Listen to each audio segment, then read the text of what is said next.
Welcome, everyone. I am Jeff Bernstein from Eastern Michigan University. I am a political science professor here, and I also direct our Faculty Development Center.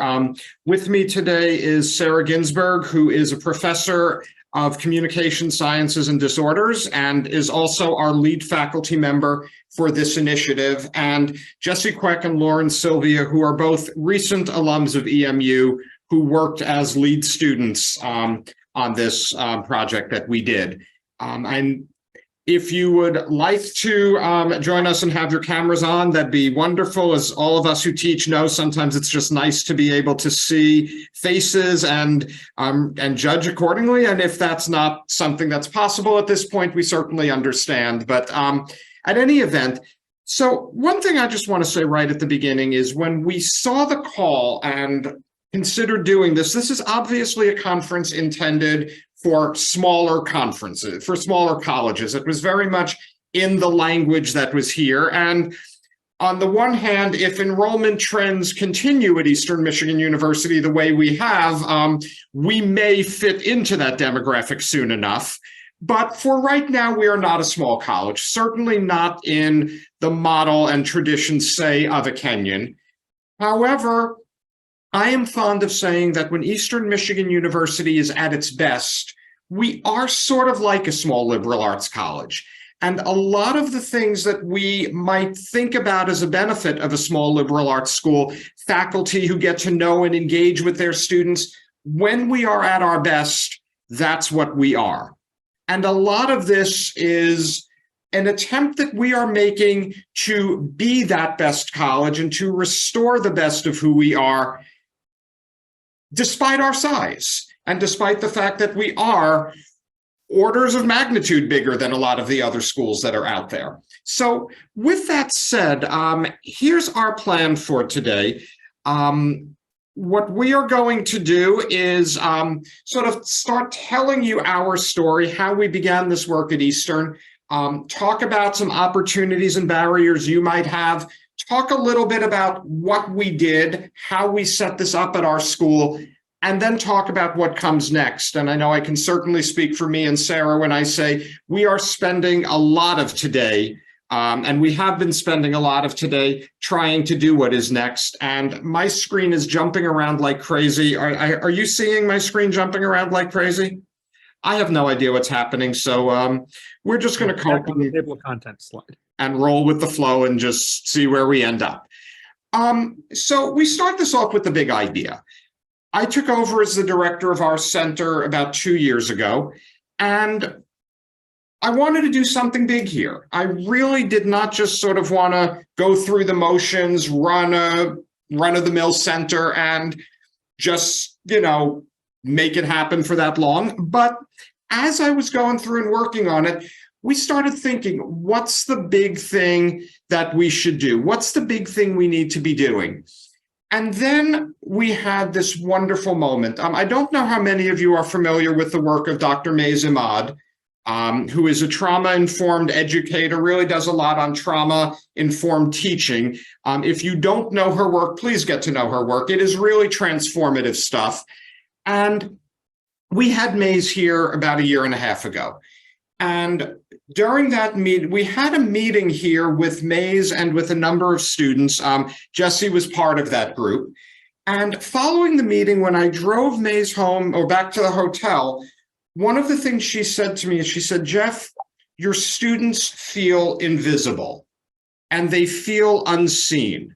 They feel that your faculty are not really seeing or engaging with the students as much as they want. Now, this is February of 2022. So to set it in the context, it was a different COVID time than we're in now. Much more going on online, very fewer in-person classes than we have now. But the students just felt invisible. That led us to think a little bit about who we are and what we're doing here. We perceive ourselves, as I said in my introduction, we perceive ourselves kind of like a small liberal arts school, right? We perceive ourselves as a school that has small classes, lots of opportunities to get to know and work with faculty. We believe we have the longest running undergraduate research symposium in the country. We started it in 1981. The year of the pandemic, we had over 400 student presentations scheduled at that. It is a major event. It is a flagship event for our campus, and we do it well. And speaking as a faculty member, while I do have incentives to perform well in my research, I have equally strong, if not stronger, incentives, reward-based, reputation-based on campus, to be as good and excellent a teacher as I can be. We value teaching. And yet, we're sitting with these students who, I might add, were the elite list of students on our campus. We had student government leaders. I would bet the average GPA we had in the room was probably 3.7 or higher. We had top students there who felt invisible, and that bothered me. And then the nightmare that went through my mind is, what about the students who are not in the room? If these elite students feel invisible, what about the students who are not excelling on campus and who are not heavily involved? What does college look like for them? Our solution was to use the TaLT initiative, Teaching and Learning Together. Jessi, if you could pop the URL from TaLT into the chat window, I'd love that. Thank you. We will obviously share this PowerPoint with you, so if you wanted to see this later on your own, you'll have access to it.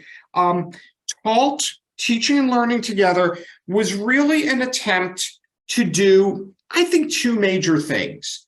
We want to connect students to faculty. What barriers exist, right? How do we overcome these barriers? How do we get to the point where this vision we have, this dream we have of a university where students and faculty are connected to each other, how do we turn that into a reality? And then, closely related but different and really important, is that second point on the slide. How do we reconceive the student role in teaching and learning, right? I believe students feel when they are just the silent recipients of education. When the professor feels that they have to walk into the room, dump what they know onto the students, test them, grade them, and move on. How do we make students feel more like partners? How do we make students actually be more like partners? How does that change the world of teaching and learning here? Right? How does that change the world of teaching and learning on our campus? And fundamentally, how does that change the college experience? So we want to get you to think about this and kind of play along with us here. We have thrown three things up here, and I'm happy to take feedback in the chat window. If anybody would like to raise their hand or just jump into the conversation, we'd love to hear from you about these types of questions. So let's maybe start off with challenges. What are the challenges you are facing or you would face if you were trying to create more partnerships, more tighter, closer relationships between students and faculty? Again, please feel free to jump in if you have comments you want to share verbally. If you'd prefer to put them in the chat window, we'll look at that as well. Okay. Lack of time, obviously a big one. We hear that. We absolutely hear that here. Are there any other challenges that folks could imagine? I'm sorry, these are challenges to starting more partnerships? Yep. I think related to time is what the payoff looks like. And I think both for teachers and students, is this just more work, or do I know what comes out of the other side of it? Absolutely right. I mean, and I'm seeing here as I'm looking at the comments, we've all got bandwidth issues, right? We've all got these challenges. Service is hitting us harder and harder and harder. We're all shrinking all of these challenges here. And, we can't make something happen from nothing. I I do think years ago I had a faculty member who taught me two big lessons: that a university always has money for its top priority, and faculty always have time for their top priority. We don't have time to add things, and I think, Joe, you said it really well, right? We don't necessarily have time to add things where the benefit is unclear, small.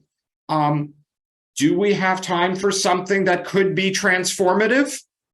Well, if I can make the argument to you that it is transformative, that's a prerequisite for your finding the time. But otherwise, yeah, we are all squeezed. And believe me, we know, because we tried to talk to faculty about being part of this. And we hear that. We hear that all the time at our center. Let's talk about opportunities, right? If you were able to build effective partnerships on your campuses, what would be some of the opportunities that might work? What might be some of the opportunities that you might have there?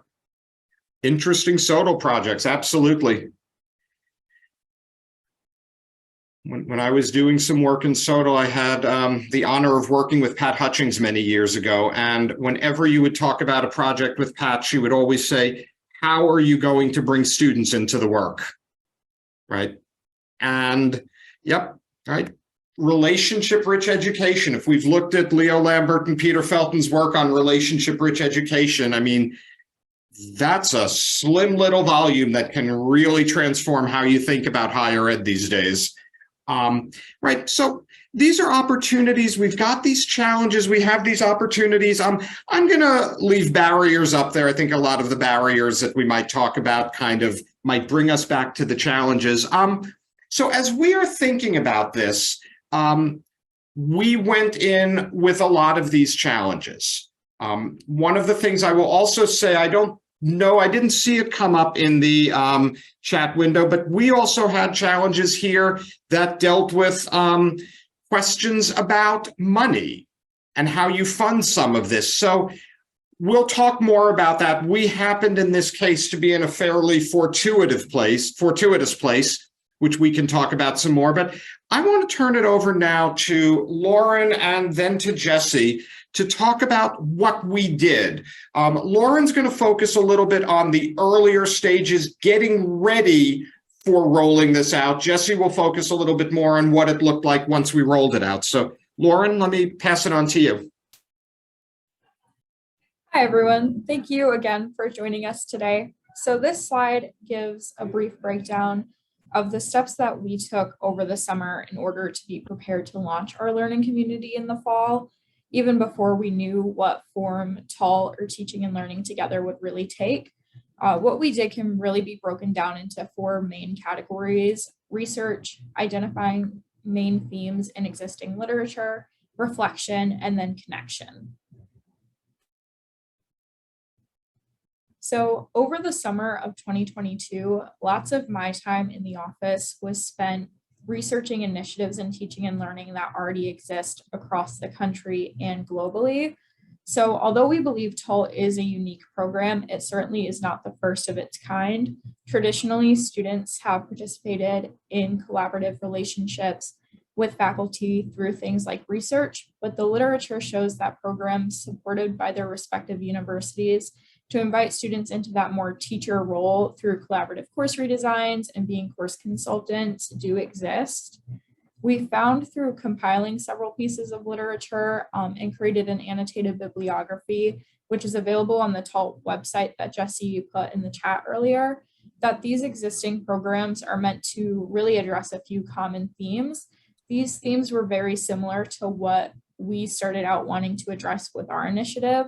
So two of those main themes that appeared a lot were the way that we view power in higher education, or really how we view the roles that we hold, who holds the power in the classroom, and how that power impacts collaboration. And then the way that we view learning as a whole, which, similar to how we view power, was related a lot to how we viewed who the expert was in the classroom, and then who traditionally holds the knowledge and who is learning. We also found that the existing literature really addresses three main themes. So these three themes were student voice, or articles that focused a lot on listening to students, empowering students to share what they were experiencing, and giving them the tools to express themselves. Student engagement, or articles focused on how to actually engage students in collaboration and what methods worked well for other schools. And then student retention, or the benefits to the institution. We had an article about how collaboration impacts student retention in a program, which for a lot of universities, including Eastern, is a very main priority right now. The next large step in forming TaLT, after compiling literature and data about the existing programs, was really reflecting on the role that we and our institution plays in student-faculty partnerships and the main themes that we had identified from the literature. So first, we had to think about what kinds of partnerships and collaborations already exist at EMU. So Jeff mentioned earlier the Undergraduate Research Symposium, which is an opportunity for students and faculty to engage in a semester-long or year-long or even multi-year-long research project together. And then the student presents it in March at the Undergraduate Research Symposium. Our student organizations have faculty advisors. Several of our majors have faculty advisors for students to work with. But we also had to think about opportunities for how we can expand these partnerships. TaLT was always intended to be a multi-year project with potential for more students to take on leadership roles, potential for research surrounded teaching and learning. And Jessi and I also collected data from incoming freshman students to try and paint a picture of what students are looking for, and then identify ways that we can really highlight student voice and collaboration based on these things, or at least ways that we can facilitate the conversation with other departments on campus that we believe can play a role in this. And then asking questions such as, what role does the Faculty Development Center and us as individuals play in these initiatives? How do we focus on student well-being while also involving both students and faculty in the conversation? As student workers on campus, for me and Jessi, how do we separate that student experience from our experience at the FDC? And then how can we facilitate partnerships in our own everyday experience? And then lastly, we really had to think about what we can do and what we were capable of doing. So Eastern is a mid-sized regional commuter campus, which is different from a lot of the schools that have existing programs that we found through our research. But as Jeff mentioned, we were lucky to have a lot of support. We had support from the provost office, we had potential for fundraising, and we have faculty members who have already engaged in teaching and learning work. And then lastly, with all of this in mind, we formed our learning community, which Jessi will talk about more. The main goal of our learning community was really wanting to forge meaningful connections between students and faculty members and engage them in conversations about teaching and learning, really meant to shift the narrative around a lot of the themes and problems we had identified earlier on, and then explore the ways in which we can teach and learn from each other. Thank you, Lauren, for setting up that background. So out of all of this research and reflection and the goals that we set for ourselves for TaLT, we designed the learning community to guide these conversations and to create these connections that Lauren talked about. So in this design, we first created a structure for meetings, which allowed for these conversations to take place on different levels among group members. And we'll get into more of that in a second, but these different types of conversations tried to play to the strengths of all of the group members and made more opportunities for everyone's voices to be heard. We also planned our conversations and our reflection topics throughout the year so that they built on each other. So group members could refer back to previous conversations or to previous readings to help inform their ideas and their reflections as these conversations progressed. And also throughout the entire year, Jeff, Sarah, Lauren, and I were able to respond to any challenges within the learning community so that we could focus on conversations about partnerships and creative ideas about teaching and learning. So first, we created this very intentional structure to guide these conversations. Each of these three components that are on this slide would take place every 3 weeks, and each 3-week period we called a cycle. These cycles would each include all three of these meeting types that would cover one topic. In the first week of each cycle, group members would read articles on different topics related to creating strong partnerships between students and faculty. These articles touched on topics like existing initiatives that were similar to ours but took place on other campuses, articles on power dynamics in higher education or how to address barriers to partnerships, and more topics. Whatever the topic was, individuals would read about it and reflect on whatever that reading was on their own. Sometimes they were prompted by a question from us. And this first week was really important to get group members thinking about their own opinions or their own ideas without being influenced by other group members or second guessing the knowledge that they might have in a group setting. The second week of a cycle, members would meet in small groups of 2 or 3 people, usually with 1 faculty member and 1 or 2 students. And in these small groups, they would consider how these readings connected to our initiative or our campus in general, and begin to discuss the topic and brainstorm ideas in a more relaxed setting than the whole group would provide. These small group meetings also gave group members a chance to get to know each other on a more personal level and hear or share thoughts that might not come up in the whole group. During these weeks, the small groups would submit an artifact to us that showed us what they discussed and helped them to organize their thoughts as well. In the last week of each cycle, the learning community would meet as a whole group, and here they could share anything that they reflected on their own ideas or anything that they had shared in small groups. A lot of times, members who had been in small groups together the week before would invite each other to share something that they had discussed in those small groups, and they helped each other to better formulate those thoughts. It was also helpful to reference the artifacts that groups submitted from the week before, either as a way to visualize certain ideas or to bring ideas or questions from the small groups to the whole group. These whole group meetings were a great time to brainstorm how the topic for that cycle could be directly applied to our campus, hear perspectives from students and faculty members from different fields, and to come up with solutions to problems that we identified together.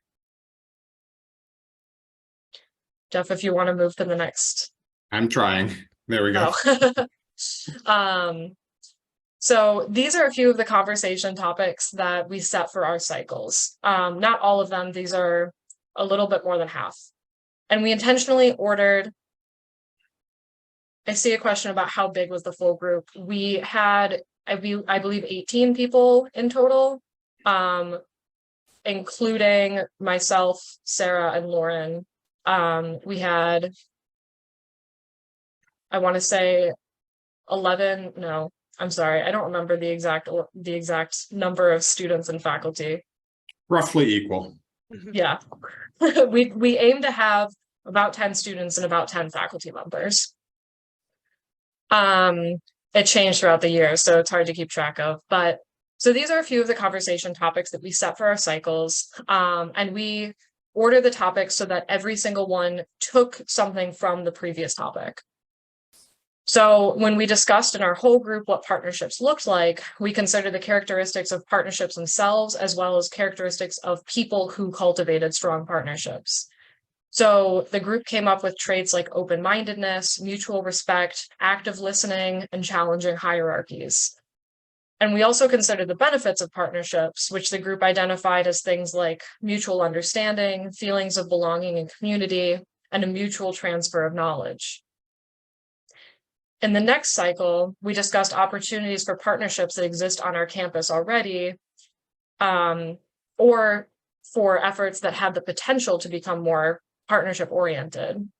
In this conversation, group members were able to consider the traits of the partnerships that we discussed in the previous cycle and apply those to these existing initiatives that they might not have initially considered as partnerships.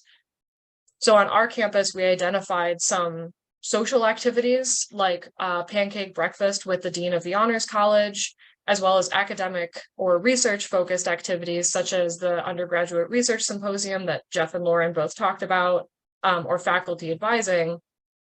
All these kinds of efforts were identified as either existing partnership efforts or existing efforts that could become more partnership oriented. And then we discussed barriers to partnerships on our campus, either these existing ones or possible future partnerships.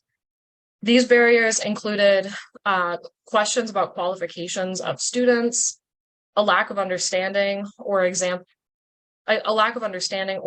of what partnerships could look like, a lack of trust because of power dynamics between students and faculty, or outside commitments and time challenges. And so during this conversation, both students and faculty were able to draw from their own experiences and give examples of circumstances that prevented them from participating in existing partnership opportunities that they had identified in the prior cycle. The next cycle responded directly to the conversation about barriers. And here the group talked about strategies to overcome these barriers. These strategies included pursuing more diverse representation in student and faculty populations, flexibility, transparency, and personal invitations to take part in partnerships. These strategies were meant to respond to specific barriers on our campus, but also left room for different interpretations and applications in different departments or different settings. We also included a conversation topic that specifically addressed student empowerment. This topic addressed more ways to respond to barriers, but it also got us thinking about long-term ways to rethink power structures in higher education. The group identified some empowerment strategies as trusting students to lead or guide classroom discussions, allowing each person in a partnership to establish their own expectations, inviting questions, and avoiding making assumptions specifically about students' experiences or understanding, but avoiding making assumptions about faculty as well. So as you can see, each of these conversation topics produced fuller, more responsive conversations because they included considerations of previous discussions. And then throughout the year that the learning community met, we faced some of the same barriers to partnerships that the group had identified, and we had to be open in our responses. One of these barriers was the amount of external commitments among group members, which kept some members from participating all year or kept them from participating in a lot of meetings. In response to this, we had to be flexible with the way that we structured our small group meetings when the ratio of students and faculty started to change. We also offered different ways of participating for group members who had scheduling conflicts or couldn't attend some meetings in person because of travel or transportation issues. We also learned to embrace some of these changes. So although we sought a bigger group with roughly equal proportions of faculty and students, if some members had to leave the group or couldn't fully commit to some meeting times, we were able to hear from some quieter group members because they got more comfortable with a smaller group, and we heard some new ideas in a more intimate setting. We also had to respond to some power dynamics in the group. So some members unintentionally perpetuated barriers to partnerships, such as challenging qualifications or distrusting the intentions of other group members. Different personality types also meant that we heard from some members more than others.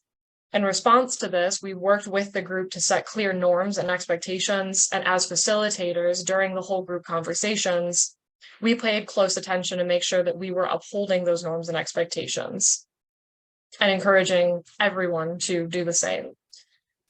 The cycle structure also helped us to play off of the strengths of different group members. So when we were setting up small groups, we could purposely set up groups where some members could support the perspectives of less confident members, or where some more questioning members could hear new perspectives.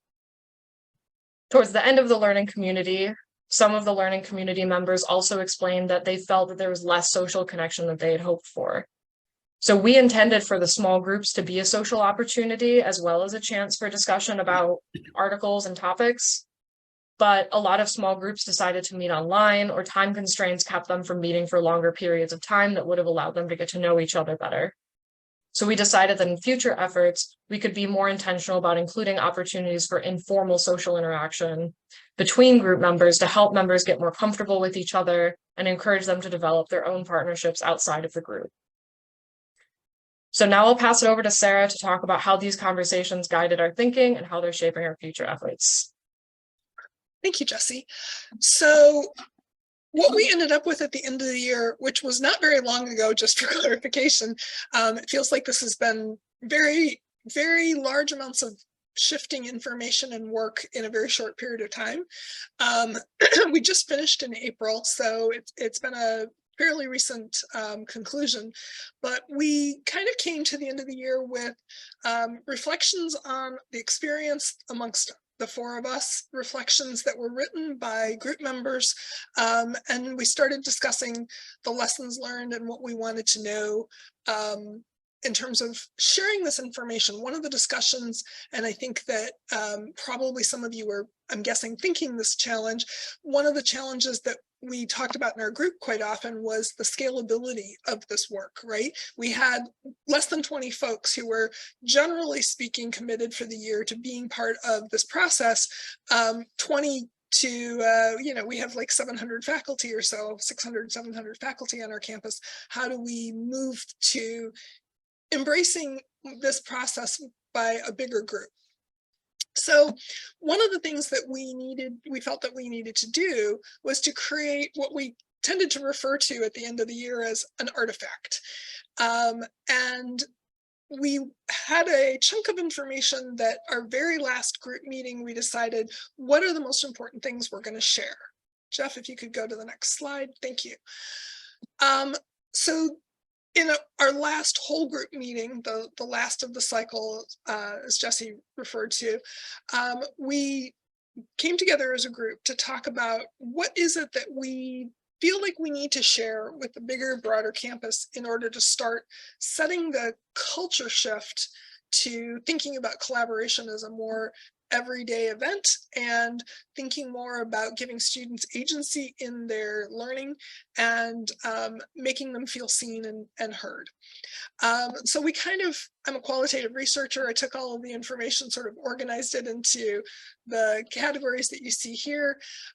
We talked a little bit about shifting the thinking, acknowledging that current collaborations already exist, as we've noted, and some faculty do those kinds of collaborations in their classrooms as well. Considering, as Jessi mentioned, the differences in student backgrounds, coming to the idea of treating students as equals, which is, I think, is an interesting and for some faculty a hard concept to sometimes grapple with. Building time for developing the collaborations, which very much harkens back to the concerns you all shared with us at the beginning. But we did think about, and kind of the takeaway point from this was that students can be teachers and faculty can be learners. And that idea of the duality that we all can inhabit in our classrooms, in our learning and teaching processes was key. We came up with some tips and tricks, things that we could suggest to folks if they wanted to think about how to do this kind of adoption of collaboration. We talked about redesigning syllabus.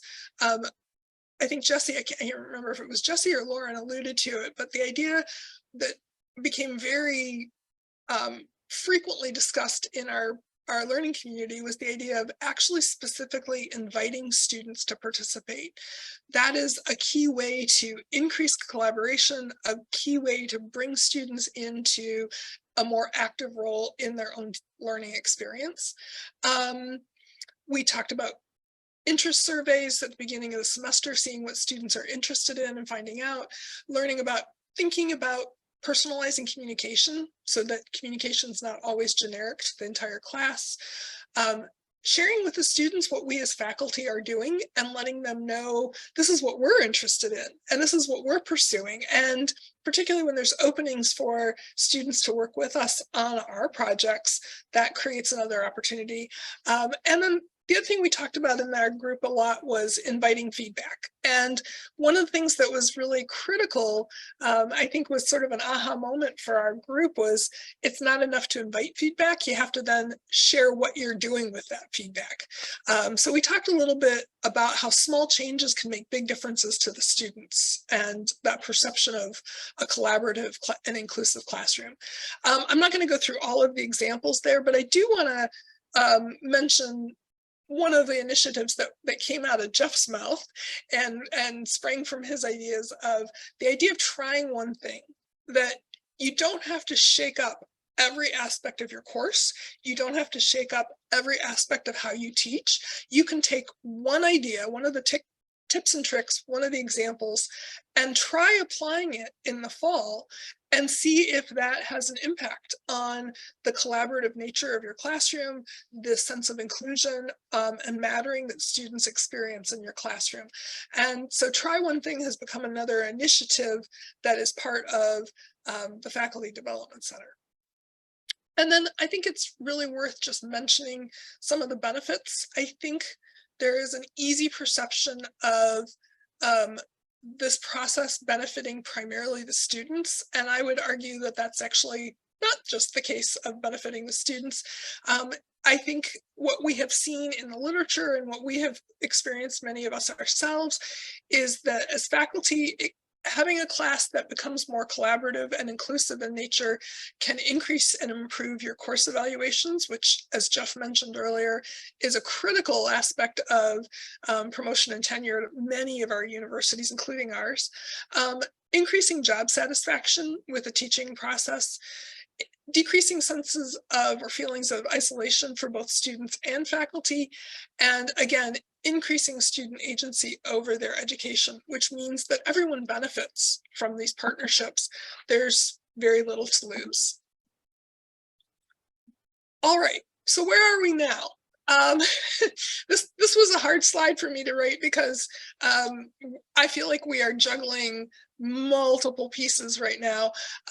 We have variety of sets of data. Lauren alluded to the data that she and Jessi have been dealing with for the last month or so about freshman surveys and data collection about what students are looking for and what they want out of their educations. When we designed this learning community, one of the things that I wanted to do was to bring in the implementation science perspective and collect data that looked at how this learning community could shift the idea of best practice on our campus. So we have a lot of data. We collected a pre-focus group, a pre-learning community focus group for both the students and the faculty. And then we collected post-focus group data from students and faculty at the end of the learning community. We have written reflections. We have many of the artifacts that came from the work that students and faculty did in pairs that Jessi alluded to. In this current iteration, we're dealing with a lot of data. Lauren and Jessi have been working on a report for their data with the particularly the freshman incoming information. I'm working with another graduate student, collaborating with her to process all of the implementation data particularly from the focus groups and the reflections. And we're in the process of taking the information that we've gained and the knowledge that we've gained and trying to figure out how to scale it up and disseminate it to the wider community. So I may have just overlapped Jeff with our next slide, but I'll let you advance. So I think I've kind of already covered that one. So where are we with our sharing our ideas? I have to say, we had a really wonderful meeting a whole group meeting where a lot of these ideas actually came from the students, not the faculty. And so I had a moment of awe of sitting and watching and listening to students who were predominantly undergraduate students from a really rich, diverse array of backgrounds and majors and interests in terms of studies come up with really effective, wonderful ideas. And we're currently in the process of implementing these. The first one is creating a website that will provide a lot of the information that was in that table, but also all of the resources that will support folks who are interested in, for example, revising their syllabus or figuring out how to invite students, particularly students who are quieter or reluctant to participate. So the website is going to be connected to the Faculty Development Center TaLT page and will provide folks with basic information, but also give them some in-depth access to more detail if they want to do that one thing that they want to try. We have a speakers bureau, as Jeff referred to it, as we kind of talked about it as the ambassadors program, where students and faculty can work together to share information about the process and perspectives. Jeff's been talking with the person who runs the student orientation. We will probably be having some new faculty orientation talks where students and faculty will be talking together to the new faculty about this idea of shifting the culture and embracing student engagement as collaborators. And then the last one that we're going to get going on towards the fall which was again a student idea, was developing a teaching and learning student organization, which will help get the word out to future iterations of students, folks who weren't able to participate in this group, and start engaging in giving them skills, tools, language for having the discussions about collaborating and how to collaborate, and also inviting faculty to be part of that student organization. So sort of interesting switch, a little bit of a collaboration where the faculty are being invited into the student space instead of the students being invited into the faculty space. So one of the things that we talked about was this idea of try one thing. Imagine that you have limited resources, not a stretch for most of us, right? You can't implement every idea that we've come up with across the year all at once. What's one thing that you think you could do in your class, in your program this fall that would introduce a higher level of student-faculty partnership in your classroom? I'll give you a minute to either speak or type into the chat and think about what's one thing you might like to try.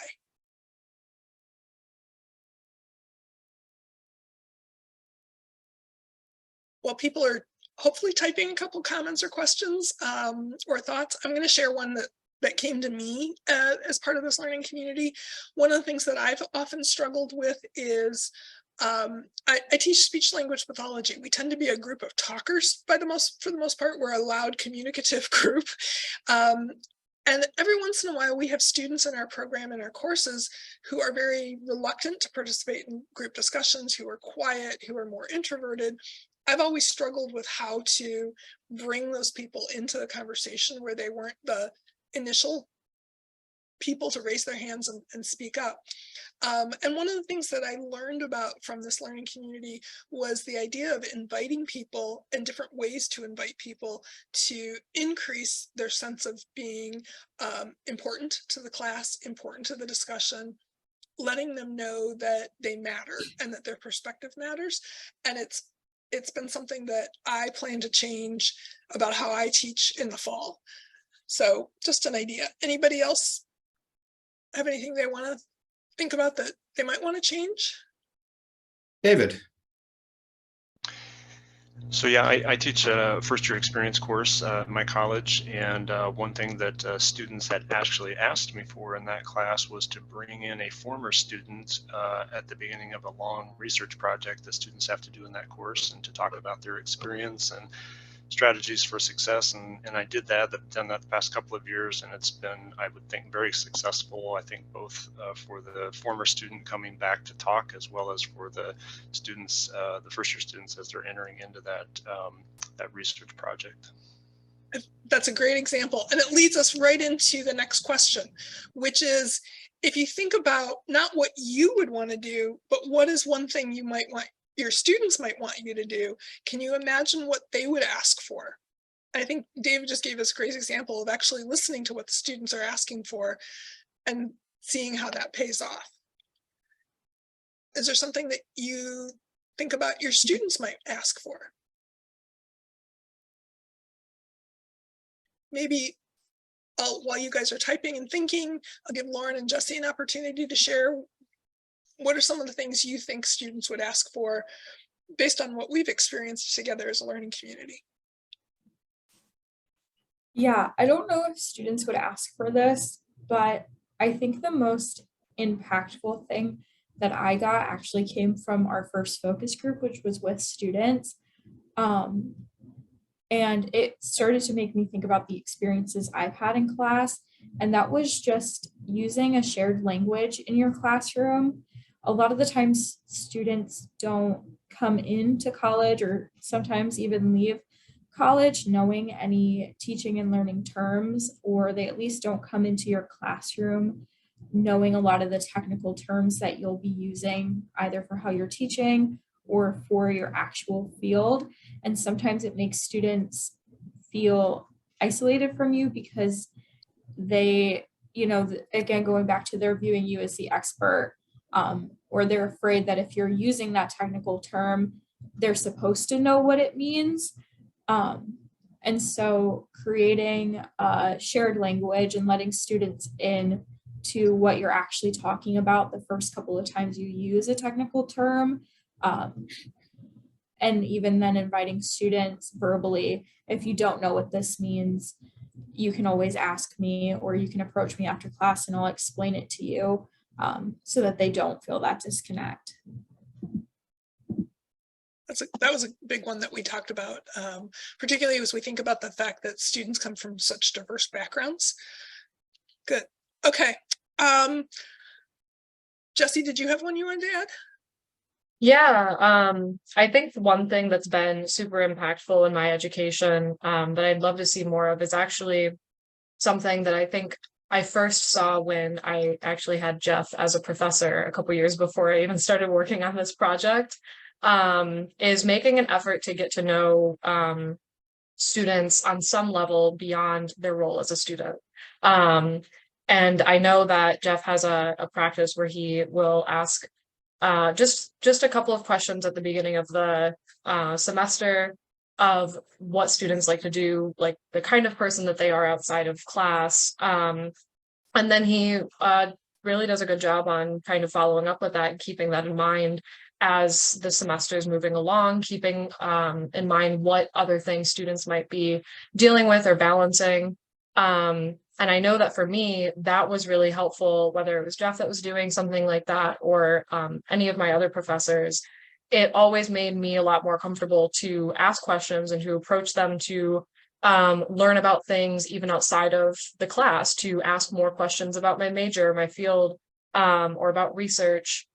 And I think that it also made me way more engaged in the classroom because I knew that I was there as a whole person. And I think that that's something that in whatever capacity more professors are able to make that effort, I'd love to see more. I think those are both really good points. Thank you guys for sharing. All right, so since I'm not seeing other comments from participants, I'm going to turn this back over to Jeff.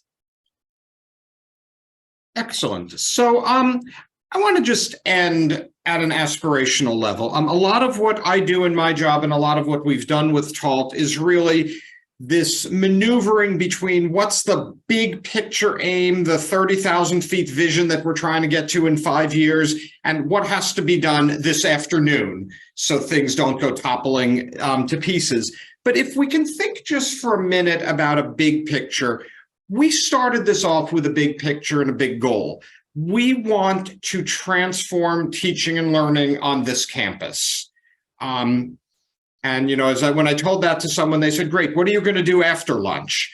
That's a big goal. It's a big, hairy, audacious goal, and I don't know that we'll achieve it. But as we think about that, and whatever the big goal is, to me, there are a few questions that come to mind that I want to sort of leave you with in thinking about. The first is a question of resources.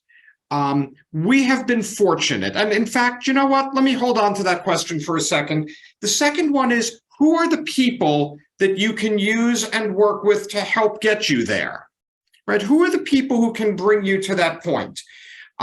We are very fortunate in this center. We have a provost who is very supportive of this kind of work. She herself was a very student-oriented faculty member, starting at the assistant professor level here at the university. So when we started doing this work and started moving in this direction, she was able to find us some access to money. That enabled us to give Sarah a course release last year to run this learning community. It enabled us to fund $500 stipends to the faculty and the students who participated in this learning community, and to continue to pay the students who are working on those follow-up activities that Sarah mentioned to enable us to pay them over time and over the summer. This helps, but it's the other resources and it's the other people as well. I have spent a lot of time in my job cultivating strong relationships with our Division of Student Affairs. So I can very easily meet this morning, as I did with the guy who heads up orientation, and say, can you get me in the schedule to talk a little bit about this and to share that with students? Any of these resources we can find, any of these people we work with really help us get where we want to go. But the last thing is, and I think this is an important point, what are the existing conversations to which we can append this? We struggle with retention here. If I can go to the higher ups and talk about student-faculty partnerships as a way to potentially improve retention here on campus, now I've got people's attention. We struggle with admission, with filling our freshman class and getting as many students as we need to hit, to hit the budget targets. If I can talk about how do we share information we're doing in partnerships to help us with recruitment, with retention. Honestly, faculty burnout, right? Faculty are burning out, but so many faculty, including the ones we all love working with, so many faculty are energized, engaged, and enthusiastic about their conversations with students. For many of our faculty, this kind of work can be an antidote to burnout. And if people want to talk about burnout, great, invite me to the conversation. I'm going to talk to you about partnership yet again, but I'm going to steer what I'm saying to fit that conversation. And I think that's a lot of what we've done. We're somewhat shapeshifters here, right? Figuring out what are the important things going on at the institutional level and how do we use partnerships to help the higher ups to achieve their goals. I will just conclude here. We'll obviously hang out here if there are any questions or conversations people want to continue. I will just say, as I move us to our last slide, any of us will be happy to talk with you if you'd like. Sarah, certainly from the perspective of having run this learning community, Jessi and Lauren from the perspective of having been part of it and really been student leaders in this work, and myself from the perspective of the TaLT project in general and the bigger things that we're aiming for. And I know we are the last session of the day. I know it seems to be a beautiful day outside and we're probably keeping you from fun things that you'd like to do. So I just want to thank you for staying with us. Thank you for being part of this conversation. And we've certainly enjoyed talking to you. So thank you, everyone. Well, thank you all very much. Please help me congratulate our colleagues. And please don't let that be an indication not to talk. We'd love to know if there are questions or comments. I did want to say, certainly one area of commonality you've got even with small schools is that that place where the narrative meets the reality can be very difficult to navigate, and can really require both a big picture and a realistic assessment of where you're at. I will tell you that Allison Cook-Sather, whose work is really transformative in the partnership realm, she was our keynote speaker at our conference in February. And whenever I would talk to Allison and I would say those laudatory things that I said earlier about small liberal arts schools and how wonderful they could be, she would always say, okay, well, stop there. It's not necessarily as good as you think it is. Right, that we have a lot of these challenges too. And I would say, well, it sounds to me like you're living in heaven. And she'd say, no, not really. So I think we all have the vision we have or the vision others have for our schools. And we want to live up to it. I will tell you, Lauren, if I can share a story that you shared with me. Lauren toured EMU and started at EMU right before the pandemic. I think you toured the school right before, am I remembering right? 2019, yeah. And, people talked about, it's great. You get to know your faculty. You get to see your professors. They really do care. And then Lauren arrives to a world where it's basically, okay, everybody wear a mask, classes are being moved online. I remember having to say to students when we returned to in-person, I want to talk to you. I want to get to know you. By the way, you are forbidden to step into my office because if you do, we're both going to get COVID and die. Managing that expectation and then managing it coming out of a pandemic is particularly difficult. And I know who I think, I know what I think Eastern is when I picture it. I'm not sure everybody else sees Eastern in the way that I see Eastern. And that keeps me up at night. As I said, if there is any more, if any of you would like to contact us by email, happy to talk by phone or Zoom. If there's anything more we can share with you and encouraging you wherever you are, make a small step, make a more visionary leap, whatever works. But after a year of doing this, we are thrilled with what we've accomplished and thrilled with the way we see the future looking. So we are happy to be with you at every step of the way, if that would be helpful.